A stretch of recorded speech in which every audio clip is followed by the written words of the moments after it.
Family recipes are the best. They're close to home, they make you feel good, all lovely and jubbly on the inside. And today I'm going to show you my mom's secret recipe for a South Indian chicken curry that you are going to adore. Let's get started. So this curry is so close to home for me because it's from South India, where my family's from, and it's my mom's recipe, you guys. It's my mom's and I'm giving it to you today. So everything's going to happen in the same pot, which means not too many dishes. I'm just gonna heat it up and add a little bit of canola or vegetable oil to the base. And today I have some whole spices as well as some ground spices. And we're starting off with a little bit of cinnamon, some star anise, which has a beautiful licoricey flavor, floral cardamom, and last but not least, clove. And we're just gonna add that to the warm oil. Stir them around until the cloves puff up. So the cloves will transform and get a little puffy, you'll start to smell the spices, and that's when you know you're ready for the next step. Indian cuisine would be amiss without the addition of some foundation flavors. Of course, there have to be some onions involved. Some finely chopped white onion. I love that sizzle, and already you can start to smell those Indian flavors coming to life. And we're gonna saute the onions until they're nice and soft. And this chicken curry is one that my mom made for me growing up, so I have very special memories with it. She decided to teach me, and now I'm here to teach you guys. So I have some cayenne chili powder, which is gonna add some heat. I have beautiful yellow turmeric. I just absolutely adore the color. And last but not least, we have coriander powder. It has a beautiful citrusy aroma. And we're gonna briefly saute those spices. You want them to release their natural oils, and that takes only about 10 or 15 seconds. All right, and of course, onions need company in the form of ginger and garlic. So a few cloves of fresh garlic. So one of my favorite tools in the kitchen for grating ginger or garlic, getting it nice and fine, is the microplane. So you're just gonna take one of these guys and give it a nice grate. And don't worry if there's a chunk like this at the end, throw it in. And look at how fine that is. Just a little more. And with ginger, I know a lot of people peel ginger, but the peel is so fine that I just grate it and no one ever notices. So a ton of ginger as well. So fresh. Perfecto. Another little zhuzh around. Also, you want those oils from the ginger and garlic to release. This is smelling like home. I love it. This is a tomato-based curry, and one of my favorite shortcuts is to use strained tomatoes, also known as Italian passata, because they pick the tomatoes at the peak of their season.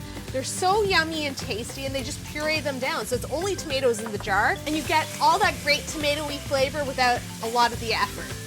And we're gonna cook this mixture down until the tomatoes start to separate from the oil and they become nice and caramelized. All right, time for my chicken. So I have a whole chicken here that I've broken down into drumsticks, wings, and then I took the breasts and thighs and cut them up into smaller pieces as well, because you want them to all be about the same size so that they cook evenly. And into this amazing spiced tomato mixture they go. I'm gonna season generously with salt, and we're gonna toss to coat all the chicken in those spices, the tomatoes, the onions, the garlic, and look at that color already. Looks kind of dry right now, but trust me, something magical is gonna happen. I'm gonna put a lid on it. It's on medium heat, and we're gonna just let it hang for about 15 minutes, and all the juices from the chicken are gonna be drawn out and are gonna create an amazing sauce. Let's check back on it in 15. And look at how things have transformed. So I let it cook for 15 minutes, took the lid off, and let all that liquid reduce down, and now it's sort of glossy and shiny and just coating the chicken like a lacquer. I am loving it. I'm living for it. And the classic garnish for any curry is the addition of chopped coriander. I know some of you guys call it cilantro. Whatever you're feeling like, we're gonna give it a rough chop. There we go. Heat off. And I have curry leaves, you guys. We use curry leaves so much in South Indian cooking. They don't taste like curry like the name implies, but they have like a beautiful, like almost piney smell to them. So a handful of those. Isn't that pretty? Contrast of the green with the red. Oh yeah, make it rain. And then a nice stir through. So typically in a South Indian household, you eat a curry with rice. So I have some basmati rice that I've cooked up. Oh, this guy looks perfect. Yes, you are the one today.